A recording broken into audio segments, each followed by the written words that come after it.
Hello, everyone. This is Scott Freymuller with The Knot. I'm here with Shelly Netco, and we're going to do the he said portion. He said, she said, not the he said, she said portion of the show. And we're going to talk about social media. And social media is a big time third. Big time third. We were discussing what we were going to do these last couple segments, and I was like, And you're like, no, I really want to talk about it.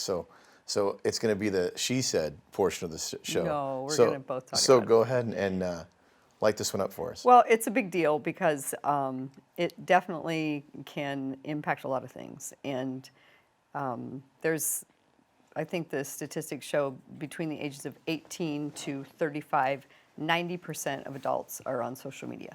Okay. And the studies also show that of those 90% of adults, they show their level of stress and level of anxiety and level of depression is 70% higher than those who are not on social media. Really? Yes. That's huge. Huge.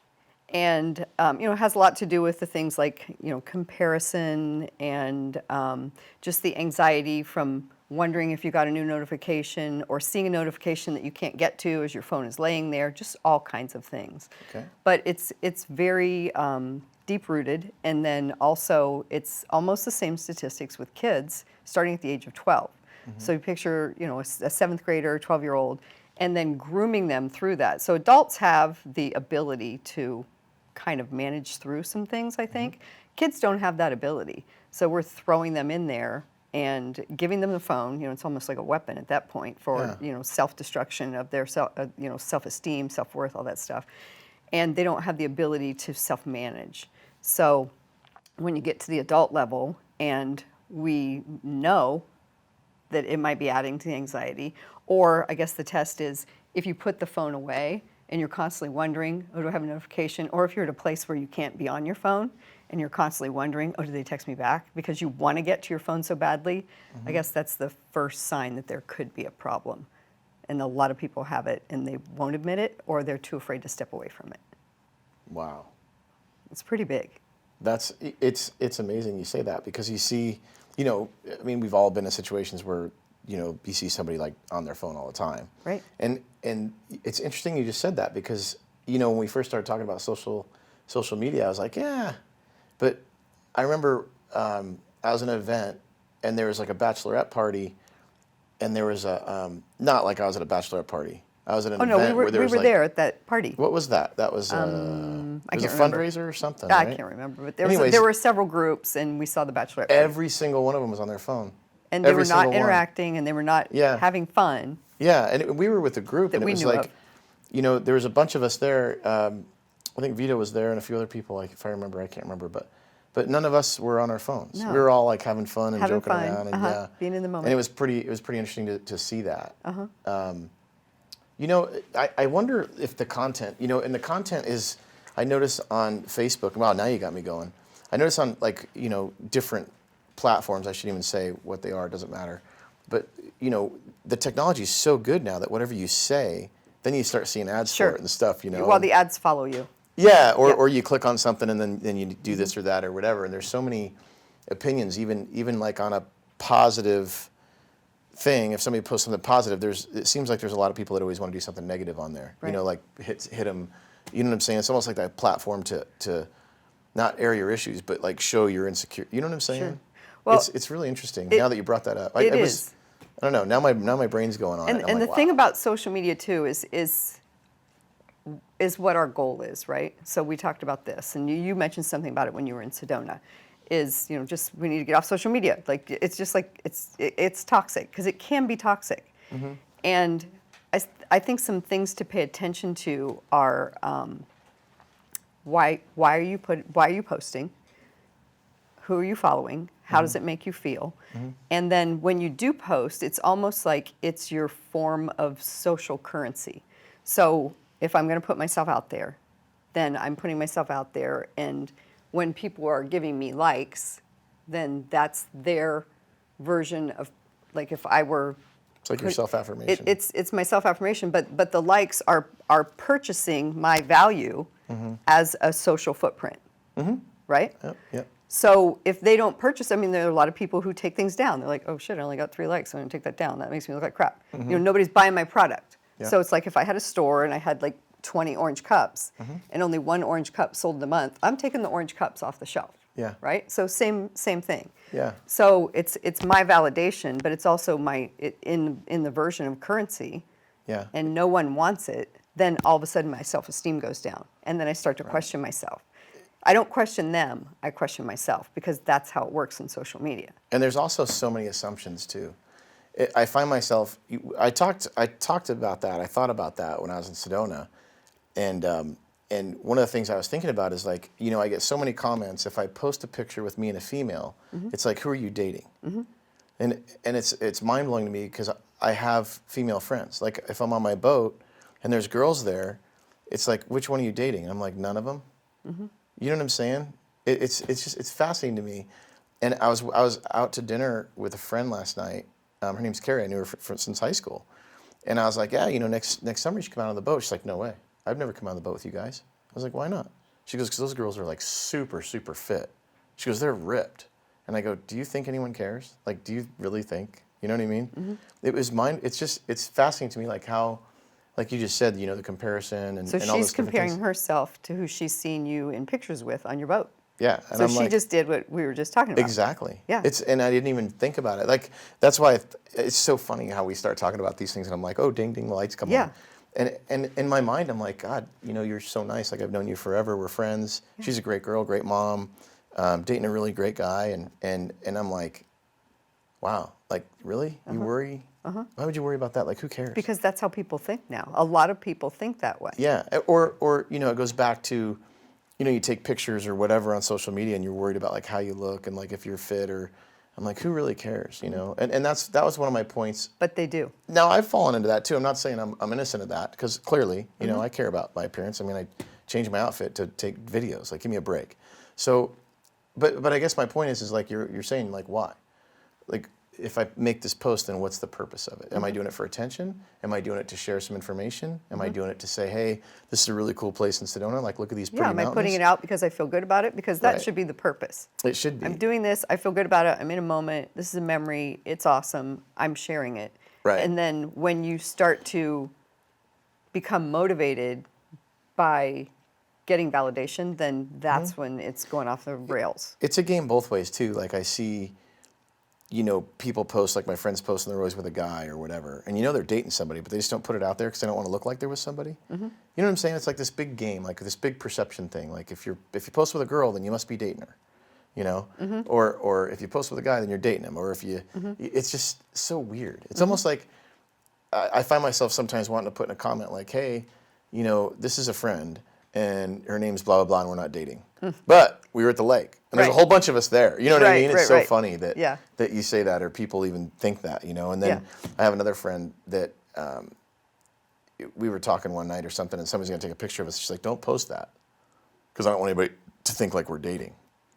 I was like, oh my God, really? Like that's what we have to worry about? And so I'm torn between, hey, it's my truth and I don't give a shit to, sorry, I don't give a crap to, let's just not post anything. You know what I'm saying? And well, at the end of the day, if you're thinking about it, you should be able to post if you're an honest, if you're. But does it really matter? But I mean, if you're living from your authenticity and you feel good about it, Yeah. and you're not doing it for any ulterior motive, you Right. should be able to do what you want to do. But then on the other hand, like, I mean, when I ask myself why, like, why would I post even where I was? Like, who cares? If you want to, do it. I know, but I'm just saying, like Right. if I ask myself why, if I do the 3 whys, I'm like, is this healthy? Is this smart? Is this like good? And I actually took down a whole bunch of posts that were like, I guess, I don't know, blingy or whatever you want to call it, but Right. when somebody does something nice for me or I experience something really neat or my son, I'll post it. Right. But most of the content now is all about helping people, right? Like my Right. Facebook or whatever. Yeah. Most of the platforms are about Right. this, Right. which is powerful. So Yeah, no, that is powerful and it's meaningful, and that's where the question comes in. So I think there's things to go through with social media, steps that we should question ourselves, just to kind of like do a self-check. So it's like if you are on social media for, however long a day, even if it's only half an hour, and you're on there and you're following friends or pages or whatever, and you look at the same stuff every day that frustrates you, makes you pissed off, makes you, wonder what's wrong with that person, or, whatever. You have this internal dialogue, then either unfollow them or get off social media or get off that platform. You know what I mean? But it's things where it's like, if it doesn't bring you joy, if it doesn't make you happy, then it's probably not working for you. Right. Or it's definitely not bringing you if it's bringing you something negative, not bringing you something positive, is bringing you something negative. So that's the self-check question. And then the other thing too is like when you are in a place where you can't get to your phone and that kind of stuff.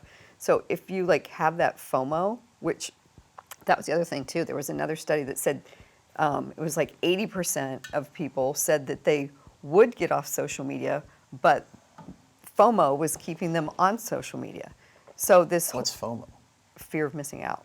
Oh. So just the fear of missing Let me out write that down. Of seeing what their friends were doing or seeing what was going on. So then, in not knowing what people were doing, they were having anxiety just thinking about not knowing. So that, talk about a level of anxiety. And this was like hypothetical stuff.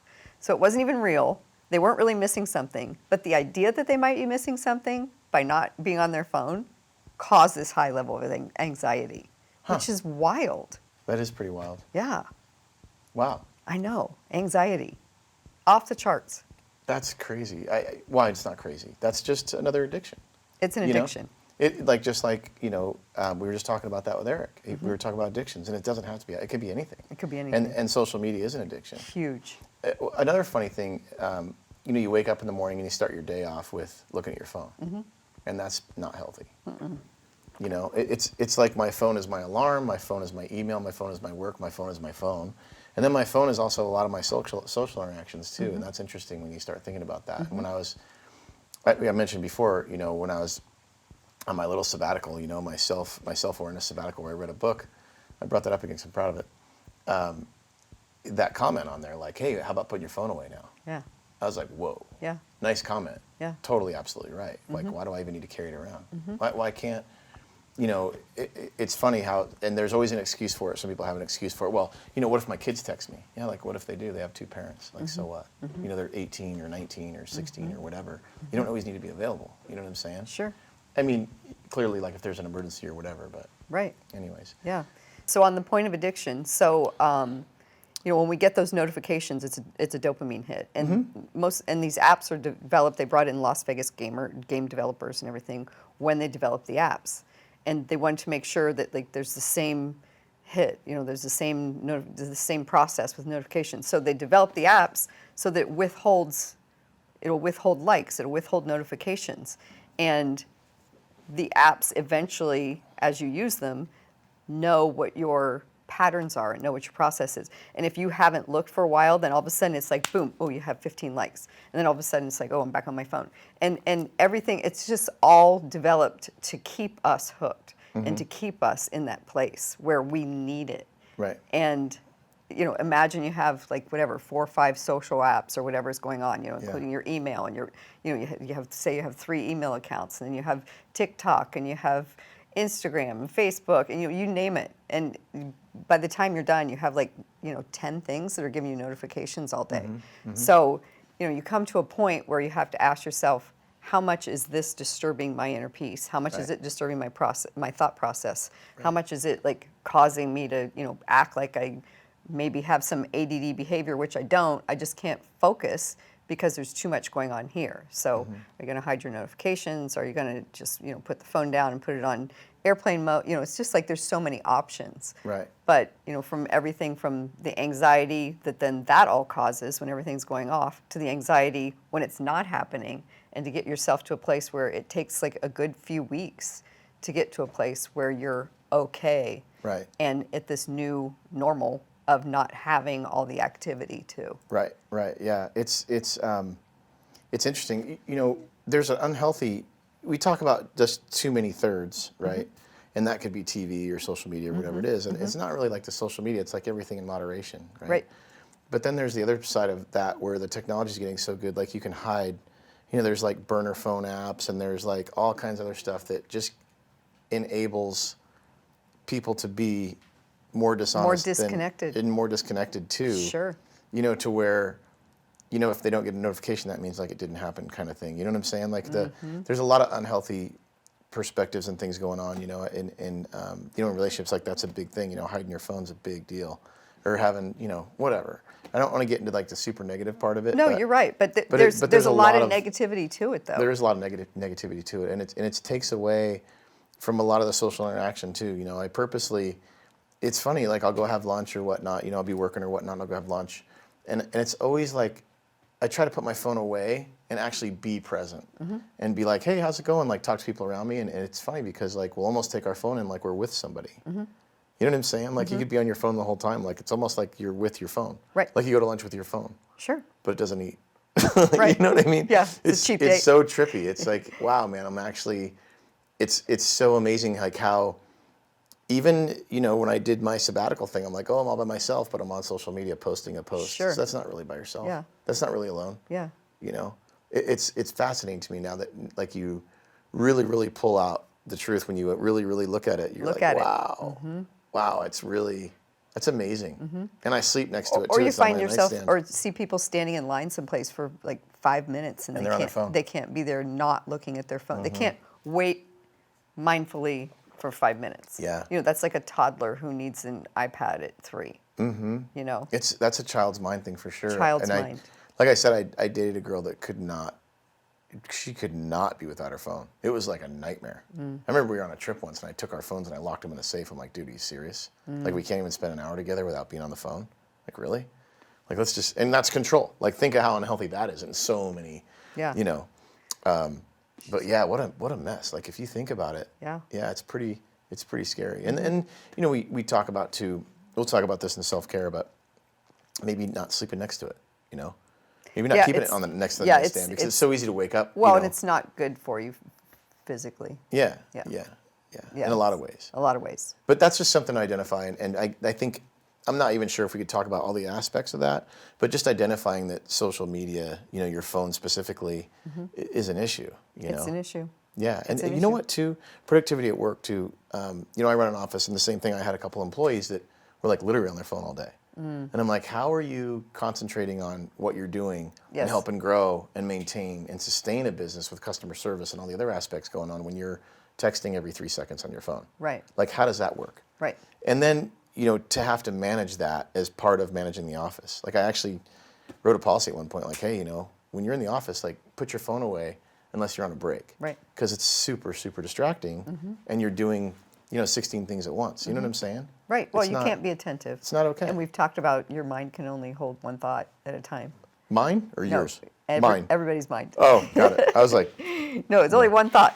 Yeah. But I mean, it's you can only go in one place with that thought, right? And Yeah. you certainly can't be on your phone the same time you're handling customers. no, you can't. You know, or you know, going from task to task. You know, like you're doing, just say, you know, an accounting procedure or whatever. Meanwhile, you're texting in between as you're doing that. And I'm like, that's not concentrating. That's not being aware and present and having the best interest of where your paycheck comes. You know what I'm saying? No, but well, it's just but not there's a doing definite- your best. Yeah, there's definitely some issues with that for Right, sure. right. But the biggest thing about it is just the mental health impact as far as the higher anxiety and depression. And with teenagers, it even has a higher instance of suicide too from what all the research says. And it's just a sad state of affairs, I think. You know, when Nathan was going through, my son was going through his anorexic deal in the treatment, that was a big deal. They weren't allowed to have social media at all. Oh, I'm sure. In treatment. Yeah. That was absolutely not allowed. Yeah. And then when he got out, it was, you know, 1 or 2 hours a day based on his behavior and how he was doing in his treatment, you know, if he was eating and stuff. And then, you know, I remember for a while there, like he'd want to play all weekend in a dark room playing video games with his buddies. And that's how they communicate, Yeah. you know? I'm thinking, dude, that's not healthy at all. You need to get outside. Yeah, Like, go because they are outside. talking. He's like, what would I do? Right. Like, I don't know, ride a bike or a scooter or like go build a fort across. It's I mean, like, Dad, do this is something. not 1980. Yeah, I know. I'm like, you go outside. Like, I could show you if you Yeah. want, you know? Yeah. You can wash the car. Yeah. So it's interesting how society's changed. We've all changed from Yeah. it, you know? Yeah. And it's like, hey, let's get a bigger phone that's faster, you know? So I get it. I Yeah. get it. It's also really good. There's a lot of great things with it, too. There's a lot you of know? great things. There's definitely, and like I said, I think the self-monitor and the self-check and just the awareness of this makes me feel bad to look at this. I'm frustrated. I don't like this person's page, and Right. those kinds of things, and just having the awareness of what the emotions are that you're getting from it. And then, as parents especially, I had a client who was a young teen, and her parents called me because she said she wanted to kill herself. And it was because of stuff that was going on with her friends On social media. on social media, and she was being left out. And she was seeing that she was being left out, but they were lying to her, and it caused this thing, and they called me. But it's just those kinds of things are indications of today and what's happening and what's real. And, from a parenting level and just from a, just who we are as adults level, it's just like, check in on yourself, check in on your kids. Yeah, for sure, for sure. That was a good one. That was actually really insightful, and I didn't realize like how many aspects of that there are. I'm sure we'll probably talk about that again at some point. But, anyways, thanks for bringing that. That was a good one. Yeah. Everybody, at Shelley Netco, Scott Freymuller with the Knot. Appreciate you all watching.